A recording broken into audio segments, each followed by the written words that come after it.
Welcome to our academy. ఈ రోజు first article వచ్చేసి జనవరి 29న ఎమ్మెల్సీ ఉప ఎన్నికలు. రైట్, కడియం శ్రీహరి, కౌశిక్ రెడ్డి రాజీనామాలతోని ఖాళీ అయిన 2 ఎమ్మెల్సీ స్థానాలు. అయితే 2 ఎమ్మెల్సీ స్థానాలకు వచ్చేసి కేంద్ర ఎన్నికల కమిషన్ వచ్చేసి షెడ్యూల్ రిలీజ్ చేసింది.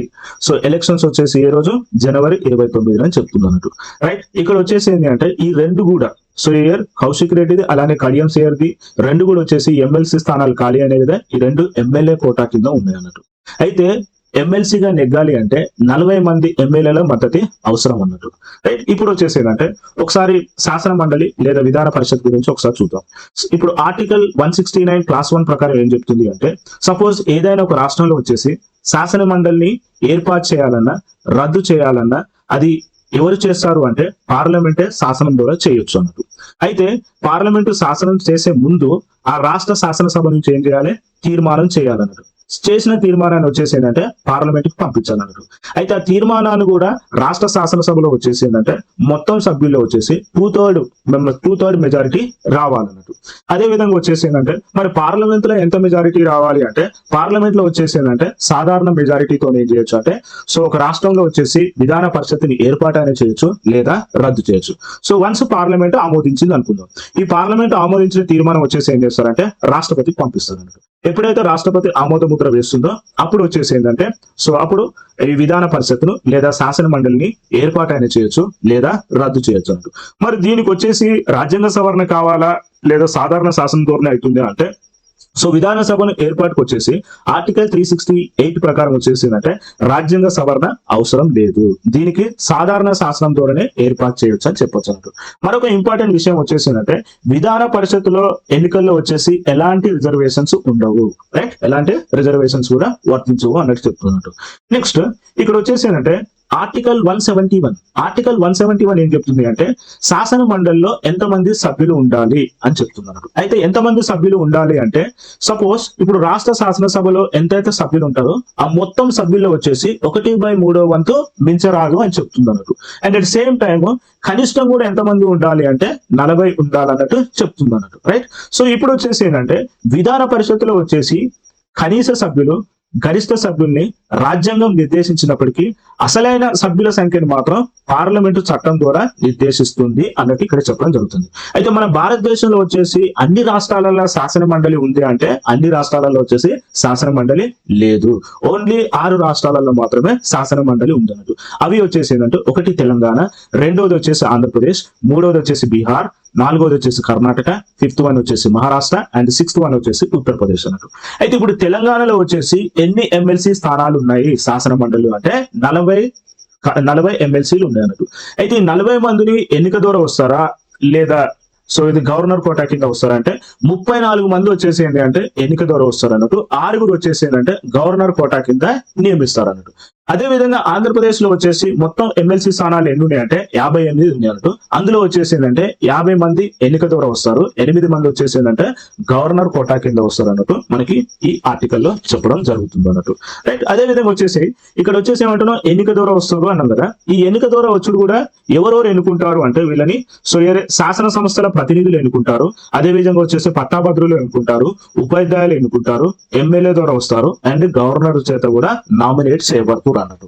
సో ఇప్పుడు వచ్చేసి ఏంటంటే ఆర్టికల్ 171(3)(a) ఏం చెప్తుంది అంటే, సో ఇక్కడ వచ్చేసి ఏంటంటే 1/3 సభ్యుల్ని సో 1/3 సభ్యుల్ని వచ్చేసి స్థానిక సంస్థల ప్రతినిధులు ఎన్నుకుంటారు అని చెప్తున్నారు అన్నట్టు. అయితే స్థానిక సంస్థల ప్రతినిధులు అంటే ఎవరెవరు వస్తారు అంటే ఇక్కడ మున్సిపాలిటీల సభ్యులు వస్తారు, జిల్లా బోర్డు సభ్యులు, అలానే ఇతర స్థానిక సంస్థల సభ్యుల చేత ఎన్నుకోబడ్డవారు కూడా సో స్థానిక సంస్థల ప్రతినిధులు వస్తారు. ఈ స్థానిక సంస్థల ప్రతినిధులు వచ్చేసి ఏం చేస్తారంటే 1/3 వంతు ఎమ్మెల్సీ స్థానాలను వీళ్ళే ఎన్నుకుంటారు అన్నట్టు. అయితే మరొక ఇంపార్టెంట్ విషయం వచ్చేసి ఏంటంటే ఇక్కడ సర్పంచ్, వార్డు మెంబర్ కూడా వచ్చేసింది స్థానిక సంస్థల కిందకి వస్తారు. కానీ తెలంగాణలో అదే విధంగా ఆంధ్రప్రదేశ్ లో వచ్చేసి ఏంటంటే సర్పంచ్ కి వార్డు మెంబర్ కి ఓటు హక్కు లేదు. ఇది ఇంపార్టెంట్, ఇది గుర్తుంచుకోవాల్సిన పాయింట్. మరి ఏ రాష్ట్రంలో ఉంది అంటే కర్ణాటకలో మాత్రం స్థానిక సంస్థల ప్రతినిధుల కింద సో అక్కడ వచ్చేసి ఏం చేస్తారు ఎమ్మెల్సీని ఎలక్ట్ చేస్తారు. రైట్, అక్కడ వచ్చేసి మాత్రం సర్పంచ్ కి వార్డు మెంబర్ కి మాత్రం ఓటు హక్కు ఉంది. ఎక్కడ కర్ణాటకలో ఉంది, బట్ తెలంగాణలో ఆంధ్రప్రదేశ్ లో మాత్రం లేదు. నెక్స్ట్ సెకండ్ వన్ వచ్చేసి ఏంటంటే ఆర్టికల్ 171 క్లాస్ 3B కింద ఏం చెప్తుంది అంటే 1/12 ఎమ్మెల్సీని ఎవరు ఎన్నుకుంటారు అంటే పట్టాభద్రులు ఎన్నుకుంటారు, అంటే గ్రాడ్యుయేట్స్. సో డిగ్రీ కంప్లీట్ అయి ఉండాలి ఎవరైతే ఎన్నుకుంటున్నారో ఆ candidate. And at same time 3 సంవత్సరాలు డిగ్రీ అయిపోయి 3 సంవత్సరాలు ఉన్న వాళ్ళు మాత్రమే వాళ్ళకి ఓటు హక్కు ఉంటుంది. ఆ ఓటు హక్కు ద్వారా వచ్చేసి ఏంటంటే 1/12 ఎమ్మెల్సీలని ఎన్నుకునే హక్కు సో పట్టాభద్రులకు ఉంటుంది అన్నట్టు. నెక్స్ట్ వచ్చేసి ఏంటంటే ఆర్టికల్ 173(3)C కింద వచ్చేసి ఏంటంటే 1/12 ఎమ్మెల్సీని ఎవరు ఎన్నుకుంటారు అంటే ఉపాధ్యాయులు ఎన్నుకుంటారు అన్నట్టు. అట్ సేమ్ టైం ఎన్నికలు జరిగే నాటికి ఆ ఉపాధ్యాయుడికి వచ్చేసి ఏంటంటే 3 years ఎక్స్పీరియన్స్ ఉన్న వాళ్ళకి మాత్రమే ఆ ఓటు హక్కు ఉంటుంది. ఆ ఓటు హక్కు ద్వారా వచ్చేసి 1/12 మెంబర్స్ ని ఎన్నుకోవచ్చు అన్నట్టు. అండ్ నెక్స్ట్ వచ్చేసి ఏంటంటే 1/3 వచ్చేసి ఏంటి అంటే శాసనసభ సభ్యులు ఎన్నుకుంటారు, అంటే ఎమ్మెల్యేలు వచ్చేసి సో ఇయర్ 1/3 మెంబర్స్ ని వీళ్ళు ఎన్నుకుంటారు అన్నట్టు.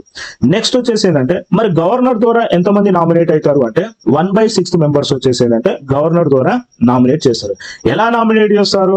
ఈ సభ్యులకు వచ్చేసి మీన్స్ ఎవరైతే ఎమ్మెల్సీగా ఎన్నుకోబడుతారో నామినేట్ అవుతారో ఆ సభ్యులకు వచ్చేసి ఏంటంటే సాహిత్యము, సైన్స్, కళారంగము, సహకార ఉద్యమంలోను, సాంఘిక సేవా రంగంలోను ప్రత్యేక పరిజ్ఞానం ఉండాలన్నట్టు. సో వీరు మాత్రం నామినేట్ అవుతారు. అంటే ఓవరాల్ వచ్చేసి విధాన పరిషత్కి వచ్చేసి ఎంతైతే మెంబర్స్ ఉన్నారో 5/6 వచ్చేసేమో స్థానిక సంస్థ ప్రతినిధులు, పట్టాభద్రులు, ఉపాధ్యాయులు, శాసనసభ్యులు ఎన్నుకుంటారు అన్నట్టు. అండ్ 1/6 వచ్చేసి ఏంటంటే గవర్నర్ నామినేట్ చేస్తారు అన్నట్టు మనకి ఈ ఆర్టికల్లో చెప్పడం జరుగుతుంది అన్నట్టు. అయితే ఇప్పుడు వచ్చేసి మనకు ఆంధ్రప్రదేశ్ లో వచ్చేసి మనం ఎన్ని ఉన్నాయన్నాము? సో 58 ఉన్నాయని చెప్తున్నాం. అదే తెలంగాణలో ఎన్ని ఎమ్మెల్సీలు ఉన్నాయని చెప్తున్నాము? 40 ఉన్నాయని చెప్తున్నాం. ఇక్కడ వచ్చేసి ఏంటంటే ఇప్పుడు స్థానిక సంస్థ ప్రతినిధులు వచ్చేసి ఆంధ్రప్రదేశ్ లో వచ్చేసేమో 20 మంది ఎమ్మెల్సీని ఎన్నుకుంటారు, తెలంగాణలో వచ్చేసి 14 మంది ఎమ్మెల్సీని ఎన్నుకుంటారు. పట్టాభద్రులు ఎంతమందిని ఎన్నుకుంటారు అంటే సో ఇయర్ పట్టాభద్రులు 5 ఏపీలో అండ్ తెలంగాణలో వచ్చేసి 3. ఉపాధ్యాయుల ద్వారా వచ్చేసి ఏంటంటే సో 5 ఎమ్మెల్సీలు ఏపీలో అండ్ తెలంగాణలో వచ్చేసి 3.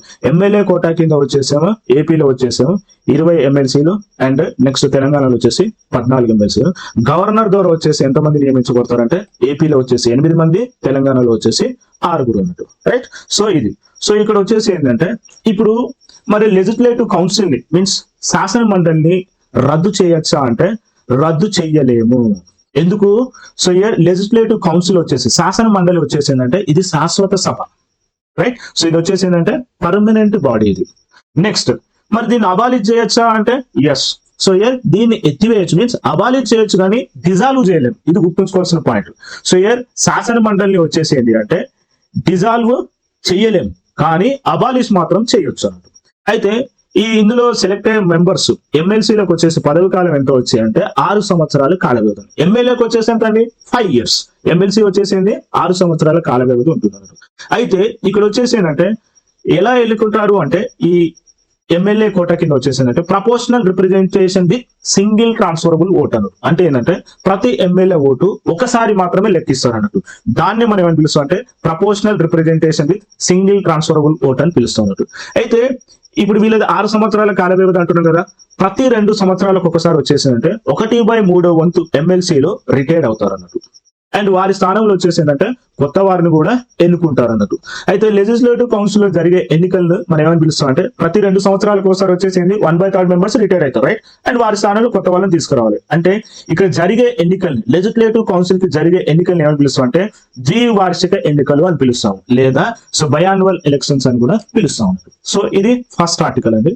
ఇప్పుడు వచ్చేసి క్వశ్చన్ చూద్దాం. క్వశ్చన్ వచ్చేసింది which among the following is not true about state legislative council in India అంటుంది. ఆప్షన్ ఏ వచ్చేసి ఏంటంటే the council is a permanent house and 1/3 of the members retired in every 2 years. Right. First statement వచ్చేసి correct.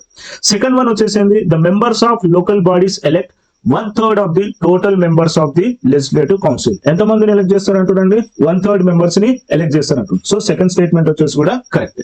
Third one వచ్చేసి ఏంటంటే the state legislative council to be created abolished a resolution to that effect into the first passed by the state legislature by 2/3 majority. అంతే కదా, state legislative వచ్చేసి ఎంత 2/3 majority రావాలి. Right.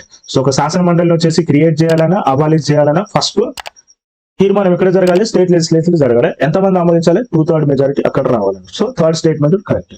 And fourth one వచ్చేసింది none of the above. ఇందులో not true అయింది, అన్ని కరెక్టే కాబట్టి ఆన్సర్ వచ్చేసింది ఆప్షన్ బి. రైట్. సో ఇది first question. Next second article చూద్దాం. సెకండ్ ఆర్టికల్ వచ్చేసి ఏంటంటే palm oil import surge in December, అంటే డిసెంబర్ లో వచ్చేసి పామ్ ఆయిల్ దిగుమతులు పెరిగినాయి అన్నట్టు ఈ ఆర్టికల్లో చెప్పడం జరుగుతుంది. ఒకసారి చూద్దాం. పామ్ ఆయిల్ వచ్చేసి, ఈ పామ్ ఆయిల్ వచ్చేసి ఏంటంటే ఈ ఆయిల్ ఫామ్ చెట్ల నుంచి పండ్లు ఉంటాయి కదా, ఆ పండ్ల నుంచి ఏం చేస్తారంటే నూనెని తీస్తారు అన్నట్టు. సో ఆయిల్ పామ్ వచ్చేసి, అయితే ఇంపార్టెంట్ విషయం వచ్చేసి ఏంటంటే ఈ పామ్ ఆయిల్ నేటివ్ వచ్చేసి, ఇది చాలా ఇంపార్టెంట్, పామ్ ఆయిల్ నేటివ్ వచ్చేసి ఏంటంటే వెస్ట్ ఆఫ్రికా, ఇక్కడ పశ్చిమ ఆఫ్రికా అన్నట్టు.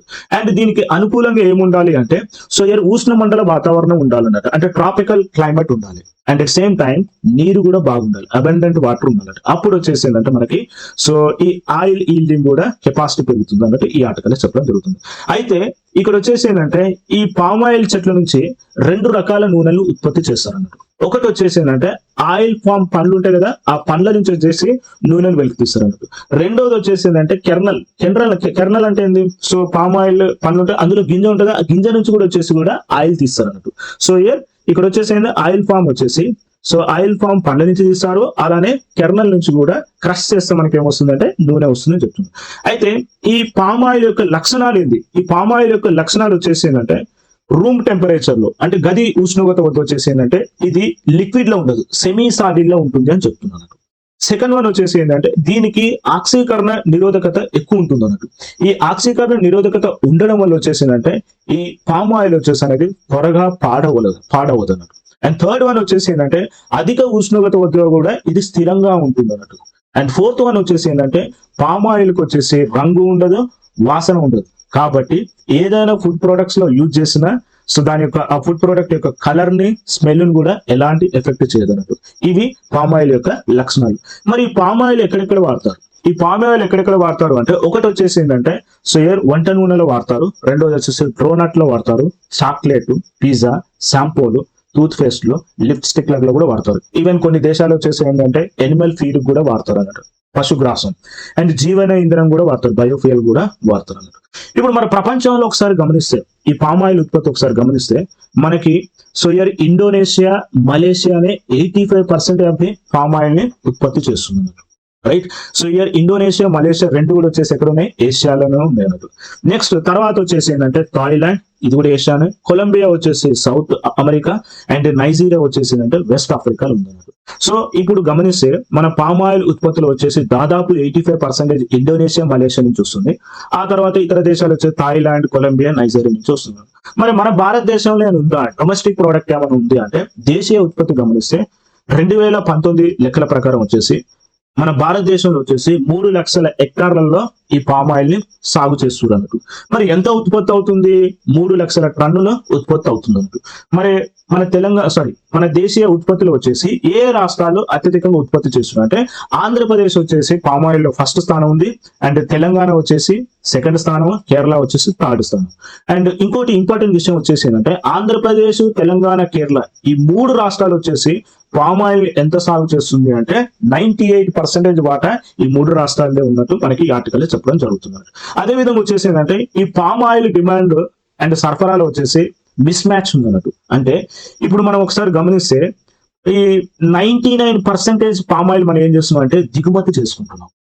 ఓకే, 99% పామ్ ఆయిల్ ని దిగుమతి చేసుకుంటున్నాం. అండ్ సెకండ్ వన్ వచ్చేసి ఏంటి అంటే ఇప్పుడు ఎడిబుల్ ఆయిల్స్ ఉన్నాయి కదా, వంట నూనెలు, like soybean oil, sunflower, mustard and groundnut. So వీటితో కంపేర్ చేస్తే మనం 60% వాటా పామ్ ఆయిలే ఉంది, దాన్ని మనం ఏం చేస్తున్నాం అంటే దిగుమతి చేసుకుంటున్నాం. అంటే ఎడిబుల్ ఆయిల్ దిగుమతి చేసుకున్న వాటిల్లో 60% వచ్చేసి పామ్ ఆయిల్ ఉంటే అండ్ రిమైనింగ్ వచ్చేసి 40% ఉంది అన్నట్టు మనకి ఈ ఆర్టికల్లో చెప్పడం జరుగుతుంది. ఇప్పుడు ఒకసారి క్వశ్చన్ చూద్దాం. ఇది ఆల్రెడీ 2021 లో క్వశ్చన్ అడిగారు, రైట్. సో ఇక్కడ వచ్చేసింది with reference to the palm oil consider the following statement. The palm oil tree is native to the south east Asia అంటుంది. ఇది సౌత్ ఈస్ట్ ఏషియా అంటే ఫస్ట్ చెప్పాను. ఎక్కడ ఇది నేటివ్ వచ్చేసి ఏంటంటే పశ్చిమ ఆఫ్రికా, అంటే వెస్ట్ ఆఫ్రికా. కాబట్టి ఫస్ట్ స్టేట్మెంట్ వచ్చేసి రాంగ్. సెకండ్ స్టేట్మెంట్ వచ్చేసి palm oil is raw material for some industries producing lipstick and perfumes. Right, second statement వచ్చేసి కరెక్ట్ అండి. నెక్స్ట్ థర్డ్ వన్ వచ్చేసి palm oil can be use to produce biodiesel. ఇది కూడా right. Only first statement అంతా wrong. So ఈ option A పోయింది, second option పోయింది, third option. Only answer వచ్చేసింది 2 and 3, అంటే బి ఆప్షన్ ఈస్ కరెక్ట్ అన్నట్టు. రైట్. అండ్ నెక్స్ట్ ఆర్టికల్ చూద్దాం. నెక్స్ట్ ఆర్టికల్ వచ్చేసిందంటే big cat return brings hope in Bengal reserve. So ఇప్పుడు వచ్చేసి ఏమని చెప్తుందంటే బెంగాల్ రిజర్వ్ లోకి బిగ్ క్యాట్ వచ్చేసింది అన్నట్టు చెప్తున్నట్టు. ఆ బెంగాల్ రిజర్వ్ కూడా వచ్చేసిందంటే Buxa tiger reserve and national park లోకి వచ్చిందని చెప్తున్నారు. ఇప్పుడు ఒకసారి చూద్దాం. సో ఈ Buxa tiger reserve national park చూస్తే ఇది ఎక్కడ ఉంది అంటే వెస్ట్ బెంగాల్ లో ఉంది అన్నట్టు. అయితే ఈ బక్సా టైగర్ రిజర్వ్ కి నార్త్ సైడ్ వచ్చేసిందంటే మనం భూటాన్ తోనే సరిహద్దు పంచుకుంటున్నాం అన్నట్టు. అక్కడ వచ్చేసిందంటే క్రిప్స్ వన్యప్రాణుల అభయారణ్యంతో సో ఈ బక్సా టైగర్ రిజర్వ్ కూడా బార్డర్ ఉందని చెప్తున్నాం. నెక్స్ట్ సెకండ్ వన్ వచ్చేసిందంటే east side Buxa tiger reserve కి ఈస్ట్ సైడ్ వచ్చేసి ఏంటంటే మానస్ నేషనల్ పార్క్ ఉందని చెప్తున్నారు. అయితే ఇక్కడ వచ్చేసి ఏంటంటే ఈ బక్సా టైగర్ రిజర్వ్ లో వచ్చేసి ఏషియన్ ఎలిఫెంట్స్ కూడా ఉన్నట్టు కూడా మనకి ఇక్కడ చెప్పడం జరుగుతుంది అన్నట్టు. అండ్ ఈ బక్సా టైగర్ రిజర్వ్ లో వచ్చేసి Asian elephant, gaur, sambar deer, cloud leopard, Indian leopard, Asian golden cat ఇవి ఇందునే అన్నట్టు. రైట్. సో ఒకసారి క్వశ్చన్ చూస్తే ప్రీవియస్ క్వశ్చన్ ఒకసారి చూద్దాం. So civil services exam the in which one of the following states Pakui wildlife sanctuary is located. So Arunachal Pradesh, Manipur, Meghalaya, Nagaland. So ఇక్కడ answer వచ్చేసి ఏంటంటే so Arunachal Pradesh. So national parks మీద కంపల్సరీ క్వశ్చన్ వస్తుందండి. So కాబట్టి ఒకసారి చూసుకోండి. నెక్స్ట్ వచ్చేసి ఏంటంటే నేషనల్ పార్క్స్ ఇచ్చాడు, వాటి స్టేట్స్ ఇచ్చాడు. సో ఇక్కడ వచ్చేసి ఏంది ఏది కరెక్ట్ అని అడుగుతుండు, ఏ పేరు కరెక్ట్ అని. So next Keibul Lamjao national park వచ్చేసి Manipur. Right. Next Talle valley wildlife sanctuary Arunachal Pradesh. Hamlong nature reserve వచ్చేసి అస్సాం. బుక్సా నేషనల్ పార్క్ వచ్చేసి వెస్ట్ బెంగాల్. మీకు ఈ ఆప్షన్ నాకు తెలుసు. Right. So year Buxa national park వచ్చేసి ఎక్కడ ఉంది, వెస్ట్ బెంగాల్ ఉంది. So Keibul Lamjao national park ఎక్కడ ఉందమ్మా, మణిపూర్ లో ఉంది. ఇది కూడా కరెక్ట్. నెక్స్ట్ వచ్చేసింది సో తాలే వాలే వైల్డ్ లైఫ్ సాంచురీ ఎక్కడ ఉంది, అరుణాచల్ ప్రదేశ్ లో ఉంది. అండ్ కామ్లాంగ్ నేచర్ రిజర్వ్ వచ్చేసి ఎక్కడ ఉంది, ఇది కూడా వచ్చేసి అరుణాచల్ ప్రదేశ్ లో ఉంది. సో 3 స్టేట్మెంట్స్ కరెక్ట్, ఒక స్టేట్మెంట్ మాత్రం రాంగ్ అన్నట్టు. సో ఇందులో వచ్చేసింది ఓన్లీ 3 మాత్రమే రైట్. సో ఎన్ని అడుగుతున్నారు, సో ఇయర్ హౌ మెనీ అంటున్నారు. హౌ మెనీ అంటే సో ఇయర్ ఎన్ని రైట్ అని అడుగుతున్నారు. సో 3 మాత్రం రైట్, ఒకటి మాత్రం రాంగ్. సో ఆన్సర్ వచ్చేసింది ఆప్షన్ సి అన్నట్టు. నెక్స్ట్ వచ్చేసి ఏంటంటే ధీమా కల్పించని ఆరోగ్య బీమా అంటున్నారు. సో ఇది ఒకసారి గమనిస్తే మనకి COVID-19 తర్వాత నుంచి ఏమైపోయిందంటే హెల్త్ ఇన్సూరెన్స్ పెరిగిందని చెప్పొచ్చు అన్నట్టు. సో ఎంతమంది అంటే భారతదేశంలో వచ్చేసి 52.89 కోట్ల మందికి ఆరోగ్య బీమా పరిధిలోకి వచ్చారన్నట్టు ఈ ఆర్టికల్ లో చెప్పడం జరుగుతుంది. అయితే ఇక్కడ వచ్చేసి ఏంటి అంటే జాతీయ ఆరోగ్య పద్ధతుల ప్రకారం 2018-2019 తీసుకుంటే ఆరోగ్య రంగంలో వచ్చేసి ఎంత ఎక్స్పెండిచర్ జరిగింది అంటే 5,96,440 కోట్ల ఖర్చు వచ్చింది. మరి ఇందులో ప్రభుత్వం ఎంత ఖర్చు పెట్టింది అంటే సో ప్రభుత్వ వాటా ఎంత ఉంది అంటే 40.61 ఉంది అన్నట్టు. మరి ప్రజలు ఎంత ఖర్చు పెట్టారు అంటే ప్రజలపైన ఎంత భారం పడింది అంటే 48.21% అని చెప్తున్నారు. అంటే ఇక్కడ వచ్చేసింది ప్రజల పైన ఆరోగ్య విషయంలో చాలా ఖర్చు అవుతుందని చెప్తున్నారు. దీన్ని పరిగణలోకి తీసుకొని 2017లో వచ్చేసి ఏం చేశారు అంటే కేంద్ర ప్రభుత్వం వచ్చేసి జాతీయ ఆరోగ్య విధానాలు తీసుకొచ్చినట్టు. దీని ప్రకారం వచ్చేసి ఏంటంటే సో ఇయర్ ఆయుష్మాన్ భారత్ యోజనతో పాటు సో ఇయర్ పిఎం జన ఆరోగ్య యోజన ఈ 2 స్కీమ్స్ కింద వచ్చేసి ఏం చేశారు అంటే 30 కోట్ల కుటుంబాలు సో ఇయర్ 30 కోట్ల కుటుంబాలకు వచ్చేసి సో ఇయర్ బీమా అందిస్తుందని చెప్తున్నారు. 2021 నాటికి సో ఎంతమంది బెనిఫిట్ అవుతున్నారు అంటే 30 కోట్ల కుటుంబాలకు అని చెప్తుంది. ఎంత బీమా ఇస్తున్నారు ఆయుష్మాన్ భారత్ యోజన కింద అంటే 5 లక్షల బీమా ఇస్తున్నట్టు మనకి ఈ ఆర్టికల్లో చెప్పడం జరుగుతుంది. నెక్స్ట్ వచ్చేసి ఏంటంటే బీమా సాంకేతిక సంస్థ వచ్చేసి ఒక రిపోర్ట్ రిలీజ్ చేసింది. So year health report of corporative India 2023లో. దీని ప్రకారం ఏమని చెప్తుంది అంటే భారతదేశంలో వచ్చేసి వైద్య ఖర్చులు ప్రీవియస్ ఇయర్ తో కంపేర్ చేస్తే 14% పెరిగిందని చెప్తున్నారు. అదే విధంగా వచ్చేసి నీతి ఆయోగ్ ఏమని చెప్తుంది అంటే సో సపోజ్ ఏదైతే సంస్థలలో పనిచేస్తారో అయితే 15% సంస్థలు మాత్రమే ఆరోగ్య బీమా సదుపాయం కల్పిస్తుంది. 85% సంస్థలు వచ్చేసి అందులో ఉన్న ఎంప్లాయీస్ కి ఆరోగ్య బీమా సదుపాయం కల్పిస్తలేదు అన్నట్టు నీతి ఆయోగ్ చెప్తున్నట్టు. అదే విధంగా వచ్చేసి 12% కంపెనీలు మాత్రమే సో టెలి హెల్త్ సదుపాయాన్ని కల్పిస్తున్నట్టు కూడా నీతి ఆయోగ్ చెప్తున్నట్టు. రైట్. సో కాబట్టి ఇక్కడ వచ్చేసి ఏంటంటే అందరికీ ఈ ఆరోగ్య విషయంలో కాన్ఫిడెన్స్ క్రియేట్ చేయాలి అంటే భరోసా ఇవ్వాలంటే ఏంటంటే సర్కారు ఆసుపత్రులలో వచ్చేసి ఏం చేయాలి అంటే వసతి కల్పనలు పెంచాలి. అలానే వైద్య సేవలు కూడా ప్రభుత్వంలో పెంచేటట్టు పెద్దపీట వేయాలి. అండ్ ఎస్పెషల్లీ వచ్చేసి ఏంటంటే ప్రాథమిక ఆరోగ్య రంగాన్ని సో బలోపేతం చేయాలి. అప్పుడే ఏమవుతుందంటే ఆరోగ్య విషయంలో వచ్చేసి అందరికీ సో ధీమా ఉంటుంది అండ్ ఆరోగ్య విషయంలో భయపడాల్సిన అవసరం ఉంటుంది. నెక్స్ట్ ఆర్టికల్ వచ్చేసిందంటే పాలమూరు రంగారెడ్డికి 60% నిధులు సో కేంద్ర జలశక్తి మినిస్టర్ చెప్తున్నారు. రైట్. అయితే ఇటీవల కాలంలో వచ్చేసి తెలంగాణ సీఎం సో రేవంత్ రెడ్డి గారు వచ్చేసి ఏంటంటే ఢిల్లీకి వెళ్ళారు అన్నట్టు అండ్ అక్కడ వచ్చేసి మినిస్టర్స్ కూడా కలిసారు. అయితే ఈ సో తెలంగాణ ప్రభుత్వం ఏమని డిమాండ్ చేస్తుందంటే పాలమూరు రంగారెడ్డికి వచ్చేసి జాతీయ హోదా ఇవ్వాలి ప్రాజెక్ట్ అని చెప్తున్నారు. అయితే సెంట్రల్ గవర్నమెంట్ ఏమని చెప్తుంది అంటే జాతీయ ప్రాజెక్టు విధానం అనేది 2014 తర్వాత లేదు అని చెప్తుంది. సో అయితే ఎందుకు జాతీయ హోదా కోరుతున్నారంటే సో ఒకవేళ ఆ ప్రాజెక్ట్ కి జాతీయ హోదా వస్తే ఏంటి అంటే సపోజ్ ఆ ప్రాజెక్ట్ ఏదైతే ఉంటుందో ఆ ప్రాజెక్ట్ అయ్యే ఖర్చులో 90% వచ్చేసి కేంద్ర ప్రభుత్వం ఏం చేస్తుంది అంటే గ్రాంట్ రూపంలో ఆర్థిక సాయం చేస్తున్నారు. బట్ సెంట్రల్ గవర్నమెంట్ ఏమని చెప్తుంది అంటే సో ఇప్పుడు జాతీయ హోదా వేటికి ఇవ్వట్లేదు 2014 తర్వాత నుంచి. అయితే ఈ పాలమూరు రంగారెడ్డికి మాత్రం మేము 60% నిధులు రైట్ 60% నిధులు వచ్చేసి ఏంటంటే ప్రధానమంత్రి కృషి సించాయి యోజన కింద 60% నిధులు మేము ఇస్తాము, 40% నిధులు వచ్చేసి స్టేట్ గవర్నమెంట్ భరించాలన్నట్టు ఈ ఆర్టికల్ చెప్పడం జరుగుతుంది అన్నట్టు. అయితే ఒకసారి గమనిస్తే ఇప్పుడు ఓవరాల్ వచ్చేసి ఏంటంటే పాలమూరు రంగారెడ్డి ప్రాజెక్ట్ వచ్చేసి జాతీయ హోదా ఇవ్వము కానీ నిధులు మాత్రం 60% నిధులు మాత్రం ఇస్తా అన్నట్టు ఈ ఆర్టికల్ చెప్పడం జరుగుతుంది అన్నట్టు. అయితే ఇప్పుడు వచ్చేసి ఏంటంటే పాలమూరు రంగారెడ్డి ఎత్తిపోతల పథకం గురించి ఒకసారి చూద్దాం. ఈ పాలమూరు రంగారెడ్డి ఎత్తిపోతల పథకాన్ని ఏమని పిలుస్తారంటే కురుమూర్తి రాయ ఎత్తిపోతల పథకం అని కూడా పిలుస్తారు అన్నట్టు. ఇది ఎక్కడ ఉంది అంటే మహబూబ్నగర్ జిల్లాలోని బుత్పుర మండలంలో వచ్చేసి కరివేన వద్ద ఈ ప్రాజెక్ట్ ని నిర్మాణం చేపడుతున్నారు అన్నట్టు. అయితే ఇక్కడ వచ్చేసి ఏంటంటే 2015 జూన్ 11 వచ్చేసి కేసీఆర్ దీనికి శంకుస్థాపన చేశారు అన్నట్టు. అయితే ఈ ప్రాజెక్ట్ మెయిన్ ఉద్దేశం వచ్చేసి ఏంటి అంటే ఈ జూరాల ప్రాజెక్టు వద్ద కృష్ణా నది నుంచి వచ్చి ఏదైతే వాటర్ వస్తుందో వరద నీటి వస్తుందో 70 టీఎంసీల వరద నీటిని ఏం చేయాలి అంటే ఎత్తిపోస్తారు అన్నట్టు. రైట్. సో 70 టీఎంసీలు ఎత్తిపోస్తారు.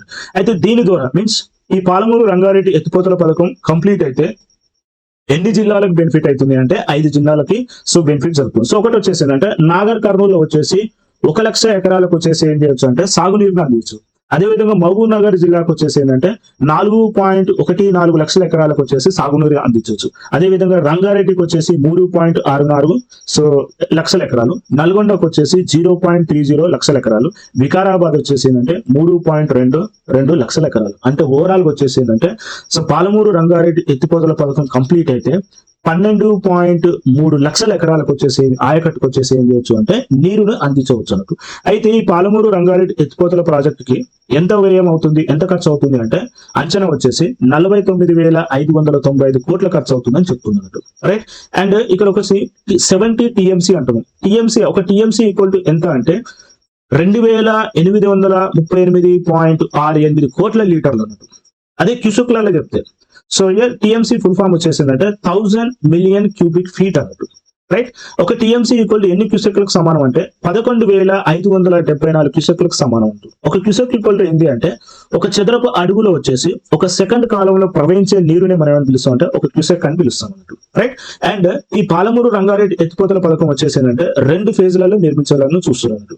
సో ఫేజ్ 1 లో వచ్చేసి ఏంటంటే మొత్తం నీటిని తరలించాలి. ఏ విధంగా తరలిస్తారంటే పంప్ హౌజుల ద్వారా, జలాశ్రయాలు, పైప్ లైన్లు, కాలువలు, సొరంగాల ద్వారా సో వీటిని తరలిస్తారు అన్నట్టు. అండ్ ఈ నీరు వచ్చేసి ఏంటంటే తాగునీరుకి అదే విధంగా వచ్చేసి ఏంటంటే పారిశ్రామిక అవసరాలకు కూడా యూజ్ చేయొచ్చు అన్నట్టు. రైట్. అండ్ ఫేజ్ 2 లో వచ్చేసి ఏంటంటే సాగునీటిని అందించేందుకు కాలువల ద్వారా నిర్మిస్తారు అన్నట్టు. సో ఇది వచ్చేసి ఏంటంటే పాలమూరు రంగారెడ్డి ఎత్తిపోతల పథకం గురించి అన్నట్టు.